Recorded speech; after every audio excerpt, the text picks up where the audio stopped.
నమస్తే welcome to Disha TV Telangana రాష్ట్రంలోని మంత్రివర్గ విస్తరణ విషయంలో ఒక కొలిక్కి వచ్చినట్టు తెలుస్తోంది. తాజాగా అధిష్టానం పిలుపు మేరకు రాష్ట్రంలోని కీలక నేతలు కూడా ఢిల్లీకి వెళ్లారు. ఈ నేపథ్యంలో పెద్దలను కూడా కలిసి వాళ్ళ అభిప్రాయాలను కూడా చెప్పారు. అధిష్టాన పెద్దలు కూడా విడివిడిగా వాళ్ళ యొక్క అభిప్రాయ సేకరణ కూడా చేశారు. ఇప్పటికే ఎప్పుడో పూర్తి స్థాయి మంత్రివర్గ విస్తరణ జరగాల్సిన అవసరం ఉండే 18 వరకు మంత్రివర్గం అవకాశం ఉండగా ప్రస్తుతానికి మాత్రం 12 మందే ఉన్నారు. మరో 6గురికి అవకాశం ఉన్న నేపథ్యంలో కొన్ని వివిధ రకాల సమీకరణల కారణంగా అనివార్య పరిస్థితుల కారణంగా కూడా వాయిదా పడుతూ వస్తుంది. ఈ పేర్ల విషయంలో సఖ్యత లేకపోవడం, ప్రాంతాల మధ్య అలాగే కులాల సమీకరణాల విషయంలో కూడా ఒక కరెక్ట్గా అందరూ కూడా ఒక ఏకాభిప్రాయం లేక కూడా ఆలస్యం అవుతూ వస్తూ కూడా చాలా ఆలస్యమైంది. ఈ అంశం కూడా అధిష్టానానికి ఇలాగే రాష్ట్రం సంబంధించిన ప్రభుత్వానికి కూడా పెద్ద తలనొప్పిగా మారింది. ప్రతిపక్షాలకు ఒక అస్త్రంగా మారింది. పూర్తి స్థాయి మంత్రివర్గం లేకపోవడం వల్ల పాలన కుంటుపడిపోతుందనే విమర్శలు వస్తున్న సందర్భం కనిపిస్తోంది. ఇక కాంగ్రెస్ పార్టీ చెందిన చాలామంది ఎమ్మెల్యేలు కూడా ఎదురు చూస్తున్న పరిస్థితి కనిపిస్తుంది. ఇక ఈ అంశానికి పులి స్టాప్ పెట్టాల్సిందే.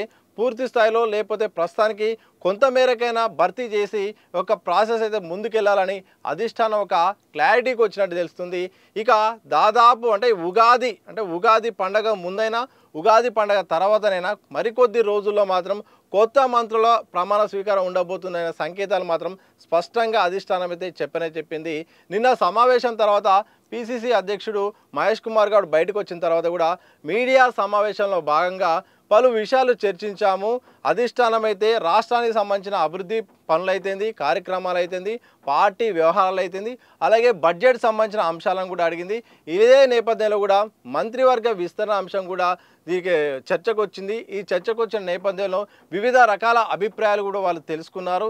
ఇక వారు ఒక స్పష్టతకు వచ్చినట్టు తెలుస్తుంది. త్వరలో ఈ యొక్క అంశానికైతే ఫుల్ స్టాప్ పడుతున్నట్టు కూడా ఆయన చెప్పిన నేపథ్యం కనిపించింది.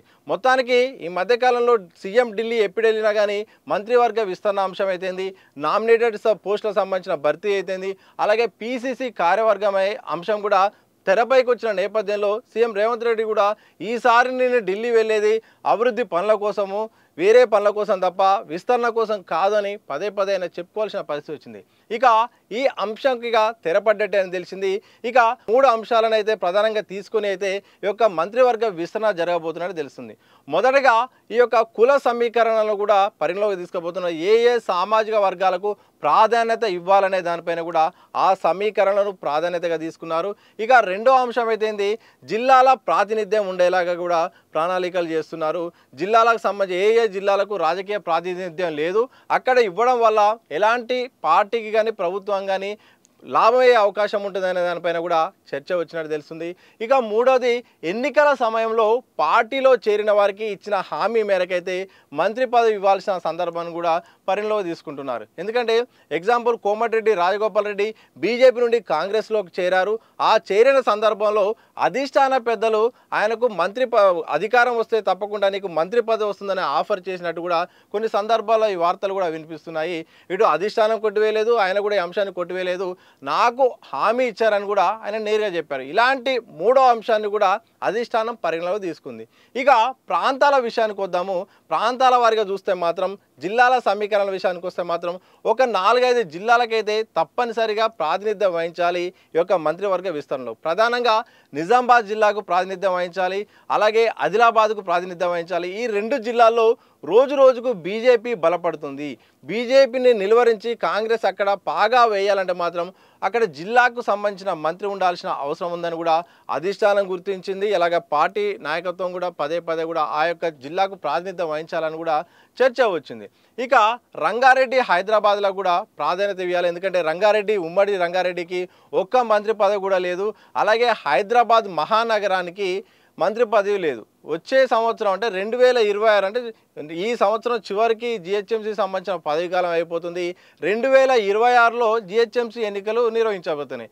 జిహెచ్ఎంసీ ఎన్నికలు అంటే మినీ అసెంబ్లీతో సమానమైన ఎన్నికలు. ఇక్కడ ప్రాతినిధ్యం ఉంటే ఇక్కడ ఓటు బ్యాంక్ కూడా పెరిగే అవకాశం ఉంటుంది. నగరానికి ఒక మంత్రి ఉంటే పూర్తి స్థాయిలో దీనికి సంబంధించిన ఒక బాధ్యత కూడా ఉంచినట్టు ఉంటుందన్న అభిప్రాయాలు కూడా ఉన్నాయి. మరి ఈ 4 జిల్లాలకైతే తప్పనిసరిగా రాజకీయ ప్రాతినిధ్యంలో భాగంగా మంత్రి పదవి ఇవ్వాల్సిన అవసరం ఉంటుంది. ఇక కులాల వారీగా లెక్కలు కనుక చూస్తే మాత్రం కులాల వారీగా అంటే ఎస్టీకి ఈసారి తప్పకుండా ఒక మంత్రి పదవి ఇవ్వాల్సిన అనివార్యత కనిపిస్తుంది. అలాగే ఎస్సీ సామాజిక వర్గానికి తప్పకుండా అవకాశం ఇవ్వాలి. ఎస్సీ సామాజిక వర్గంలో ఖచ్చితంగా మాదిగ సామాజిక వర్గానికి చెందిన వారికి ఇస్తే మాత్రం పార్టీకి ప్రయోజనం ఉండే అవకాశం ఉంటుంది. ఈయన ఎడల కాస్త ఎస్సీ కుల సంఘాల నుండి కూడా విమర్శలు వచ్చే అవకాశం ఉంది. పార్టీలో కూడా మాదిగ సామాజిక వర్గ ప్రాధాన్యత తగ్గిపోతుందని కూడా నేరుగా కూడా బహిరంగంగా అలాగే ఇంటర్నల్ వేదికలో కూడా చెప్పిన నేపథ్యంలో ఎస్సీ సామాజిక వర్గానికి అవకాశం ఉంటుంది. ఇక మైనార్టీ సామాజిక వర్గాన్ని కూడా మంత్రివర్గంలో ఇవ్వాల్సిన అవసరం ఉంది. అది మళ్ళీ జిహెచ్ఎంసీ ఎన్నికల నేపథ్యంలో తప్పకుండా ముస్లిం ఓటు బ్యాంక్ ఇక్కడ ఎక్కువగా ప్రభావితం చూపుతున్న నేపథ్యంలో తప్పకుండా మైనార్టీలకు ప్రాతినిధ్యం ఇచ్చినట్టు ఉంటుంది. అది ఎన్నికల్లో ఉపయోగం ఉంటుంది కాబట్టి తప్పకుండా మైనార్టీలకు అవకాశం ఉంటుంది. ఇక ఓసీ రెడ్డి సామాజిక వర్గాన్ని కూడా ఒకరికి అవకాశం వచ్చే అవకాశం కనిపిస్తుంది. అంటే ఇప్పటివరకు కులాల ప్రాతిపదికన ఒకలాగా అలాగే ఇటు ప్రాంతాల ప్రాతిపదికన ఒకలాగా ఉన్నది. ఇక పార్టీలో చేరే ముందు ఇచ్చిన దాని ప్రకారం చూస్తే మాత్రం మునుగోడు ఎమ్మెల్యే నల్గొండ జిల్లా నుండి మాత్రం మరొక మంత్రి పదవి రాబోతున్నట్టయితే తెలుస్తుంది. కానీ ఎప్పుడో రావాల్సిన అవసరం ఉన్నాయి. కానీ అక్కడ కోమటిరెడ్డి వెంకటరెడ్డి తన అన్న మంత్రిగా ఉండడం, అన్నదమ్ములకే ఇద్దరికీ ఒకేసారి పదవులు ఎట్లా ఇవ్వడం అనేది, అలాగే ఆయన ఇతర పార్టీ నుండి రావడంతో ఆయన బీజేపీ నుండి రావడంతో కూడా కొన్ని కారణాల వల్ల కూడా ఆయన పెండింగ్లో పడిపోయింది. ఆ సమస్యకు దాదాపుగా పరిష్కారం వచ్చిందని తెలుస్తుంది. ఒక సయోధ్య కుదిరిందని తెలుస్తోంది. ఈ రాజగోపాల్ రెడ్డి మంత్రి పదవికి అన్ని మార్గాలు కూడా సుగమమైనట్టు కూడా తెలుస్తుంది. మరి ఈ విషయంలో మరి అధిష్టానం చివరి నిమిషంలో మార్పు చేర్పులు ఉంటుందో చూడాలి. ఇక ఎస్టీ సామాజిక వర్గానికి విషయానికి వద్దాం. ఎస్టీ సామాజిక వర్గాల్లో మాత్రం 3-4 పేర్లు మాత్రం ప్రధానంగా వినిపిస్తున్నాయి. ప్రధానంగా దేవరకొండకు సంబంధించిన ఎమ్మెల్యే బాలునాయక్ పేరు వినిపిస్తూ ఉంది. అలాగే డోర్నకల్ ఎమ్మెల్యే రామచంద్ర నాయక్ పేరు వినిపిస్తూ ఉంది. ఇక మహబూబాద్ జిల్లా సంబంధించిన మహబూబాద్ నియోజకవర్గ ఎమ్మెల్యే మురళీనాయక్ డాక్టర్ మురళీనాయక్ పేరు వినిపిస్తూ ఉంది. ఈ ముగ్గురులో ఎవరో ఒకరికి మాత్రం మంత్రి పదవి వచ్చే అవకాశం అయితే కనిపిస్తూ ఉంది. ఇక బీసీ సామాజిక వర్గానికి చెందితే మాత్రం మక్తల్ ఎమ్మెల్యే వాకిటి శ్రీహరికి తప్పకుండా ఈసారి ముదిరాజు సామాజిక వర్గంలో భాగంగా అలాగే సీఎం రేవంత్ రెడ్డి కోటలో భాగంగా కూడా ఆయనకు మంత్రి పదవి అనేది ఖచ్చితమన్న వార్తలు అయితే వినిపిస్తున్నాయి. ఎందుకంటే పార్లమెంట్ ఎన్నికల్లో భాగంగా సీఎం రేవంత్ రెడ్డి అయితే మాత్రం ఆయన చెబుతూ కూడా ముదిరాజు సామాజిక వర్గానికి తప్పకుండా ప్రాతినిధ్యం ఉంటుంది, పార్లమెంట్ ఎన్నికల తర్వాత మేము మంత్రివర్గంలో శ్రీహరిని తీసుకుంటామని కూడా నేరుగా సీఎం రేవంత్ రెడ్డి ప్రకటన చేసిన నేపథ్యంలో తప్పకుండా ఆయన పేరు వినిపిస్తోంది. ఇక ఆ సామాజిక వర్గానికి కూడా దగ్గరే అవకాశం ఉంటుందండి. అలాగే సీఎం రేవంత్ రెడ్డి హామీ మేరకు కూడా తప్పకుండా ఆయన కోటాలో ఆయనకు వచ్చే అవకాశం అయితే కనిపిస్తుంది. అంటే బీసీ సామాజిక వర్గం నుండి ముదిరాజుకు అలాగే ఎస్టీ గురించి మాట్లాడుకున్నాం. ఇక బీసీ అయిపోయింది. ఓసీ నుండి కూడా చాలామంది పేర్లు వినిపిస్తున్నాయి. ప్రధానంగా ఇటు రంగారెడ్డి నుండి అయితే 2 పేర్లు వినిపిస్తున్నాయి. రంగారెడ్డి జిల్లా ఇబ్రహీంపట్నం ఎమ్మెల్యే అయితే మల్రెడ్డి రంగారెడ్డి అయితే నాకు మంత్రి పదవి ఇవ్వాలి లేకపోతే రాజీనామా చేస్తాను కూడా ఇంటర్నల్గా చిట్ చాట్ వేదికలా కూడా ఆయన చెప్తున్నారు. అలాగే పరిగి ఎమ్మెల్యే కూడా సీఎం రేవంత్ రెడ్డికి చాలా దగ్గర అలాగే చాలా యాక్టివ్గా ఆయన అయితే మంత్రి పదవి కోసం ఆశపడుతున్నారు. పరిగి ఎమ్మెల్యే రామ్మోహన్ రెడ్డి రంగారెడ్డి జిల్లాకైతే ఒక మంత్రి పదవి ఇవ్వాల్సిన నేపథ్యంలో అలాగే ఓసీ సామాజిక వర్గం నేపథ్యంలో కూడా వాళ్ళిద్దరు కూడా ఆశలు పెట్టుకున్నారు. అలాగే ఈ మధ్య కాలంలో ఎమ్మెల్సీగా నామినేట్ అయిన ఎన్నికైనా కూడా విజయశాంతి గారి పేరు కూడా వినిపిస్తూ ఉంది. ఆమె ఇటు బీసీ సామాజిక వర్గం కోటా కింద ఉద్యమకారుల కోటా కింద అలాగే మెదక్ జిల్లా తరపు నుండి కూడా ఇలా 2-3 అంశాల కేటగిరీ కింద అధిష్టాన కోటా కింద కూడా ఆమె ఊహించని విధంగా ఆమె పేరు వచ్చినా ఆశ్చర్యం లేదు. మొత్తానికైతే బీసీ అలాగే ఉద్యమ నేపథ్యం దాన్ని దృష్టిలో పెట్టుకొని మహిళా కోటా కింద కూడా విజయశాంతి పేరు నామినేట్ చేసే అవకాశం కూడా కనిపిస్తోంది. ఇట్లా ప్రాంతాల వారిగా కులాల వారిగా పేర్లు వినిపిస్తున్నాయి. ఇక ఆదిలాబాద్ విషయానికి వస్తే మాత్రం ఇటు నిజామాబాద్ నుండి మాజీ మంత్రి ప్రస్తుతం ఎమ్మెల్యే సుదర్శన్ రెడ్డి దాదాపు పేరు కన్ఫర్మ్ అయినట్టు తెలుస్తోంది. ఇక ఆదిలాబాద్ విషయానికి వస్తే మాత్రం అక్కడ ప్రేమ్ సాగర్ వర్సెస్ వివేక్ మధ్య పోటీ కొనసాగుతుంది.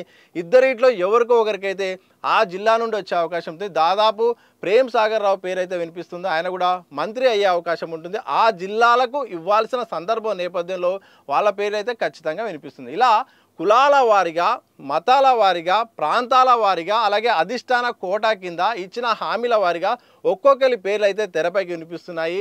ఏదేమైనప్పటికీ నలుగురికి అయితే ఈసారి పూర్తి స్థాయిలో క్యాబినెట్ విస్తరణ కావాలంటే ఇంకా 6 పెండింగ్లో ఉన్న నేపథ్యంలో నలుగురికైతే అవకాశం నలుగురికైతే మొదటి దశలో భాగంగా నలుగురికి ఇద్దాము, ఆ తర్వాత 2 పెండింగ్లో పెడదాము, అవసరమైతే 5కి ఇద్దాము, ఒకటైన తర్వాత ఇద్దాము, ప్రస్తుతానికైతే 4 నుండి 5 మంత్రి పదవులు అయితే దానికి సంబంధించిన విస్తరణ అయితే చేద్దామని కూడా అధిష్టానం యోచిస్తున్నట్టు తెలుస్తుంది. పోటీ మాత్రం తీవ్రంగా ఉంది. ఇటు పార్టీ ఇటు రాష్ట్ర పార్టీ నుండి పోటీ ఉంది, ఇటు అధిష్టానం నుండి ఇచ్చిన హామీ పోటీ ఉంది, కులాల వారీగా ప్రాంతాల వారీగా చాలా పోటీ ఉన్న నేపథ్యంలో కూడా ఒక కొలిక్కి రాని పరిస్థితి కనిపిస్తోంది. సంవత్సరంన్నర అయినా కానీ మంత్రివర్గ విస్తరణ జరగలేనంత తలనొప్పిగా ఇటు రాష్ట్ర పార్టీకి అధిష్టానాన్ని కూడా ఈ యొక్క అంశం అయితే పెండింగ్లో ఉండిపోయింది. దీనికి ఇక కొలిక్కి రావాలి, దీనికి ఒక ఫుల్ స్టాప్ పెట్టాలి, ఇది ఒక గుదిబండగా మారిందని కూడా ఇటు రాష్ట్రం అలాగే అధిష్టానం రెండు రకాలుగా ఆలోచించి కూడా దీనికి ఫుల్ స్టాప్ పెట్టాలనే యోచనలు కూడా ఉన్న నేపథ్యంలో ఇక నలుగురికైతే అవకాశం ఉన్నట్టు తెలుస్తోంది. ఇక ఉన్న 12 మందిలో ఒకరు లేదా ఇద్దరికైతే మాత్రం మంత్రి పదవుల నుండి తీసేసే అవకాశం కూడా కనిపిస్తోంది. వేటు పడే అవకాశం కూడా వార్తలు వినిపిస్తున్నాయి. మరి ఎవరెవరు, అది నిజమా కాదా, చివరి నిమిషంలో ఆగిపోతుందో లేదో తెలియగాని ఒకరు లేదా ఇద్దరిపై మాత్రం వేటు ఉండే అవకాశం ఉంది. అలాగే ఇప్పుడున్న మంత్రివర్గ సంబంధించిన శాఖలు కూడా షఫుల్ అయ్యే అవకాశం ఉంటుంది. మార్పు చేర్పులు కూడా వాళ్ళ పని నేపథ్యంలో కూడా మార్పు చేర్పులు కూడా ఉండే అవకాశం ఉంటుంది. ఏదేమైనప్పటికీ ఉగాది పండగ నేపథ్యంలో ఉగాది తర్వాత మాత్రం పండగ పూట ప్రమాణ స్వీకారాలు అయితే ఉండబోతున్నట్టు తెలుస్తుంది. 4 నుండి 5 అయితే ఈసారి ప్రాతినిధ్యం అయితే వహించబోతుంది. ఎవరెవరు అనే దానిపైన మాత్రం పేర్లు వినిపిస్తున్నప్పటికీ చివరి నిమిషంలో కూడా జరిగే మార్పులు కూడా కాంగ్రెస్ పార్టీలో చాలా కీలకంగా ఉంటాయి. కాబట్టి మరి ఎవరెవరికి అవకాశం కల్పిస్తుందో, అధిష్టానం ఎవరెవరి పేరు చూపిస్తుందో ఆ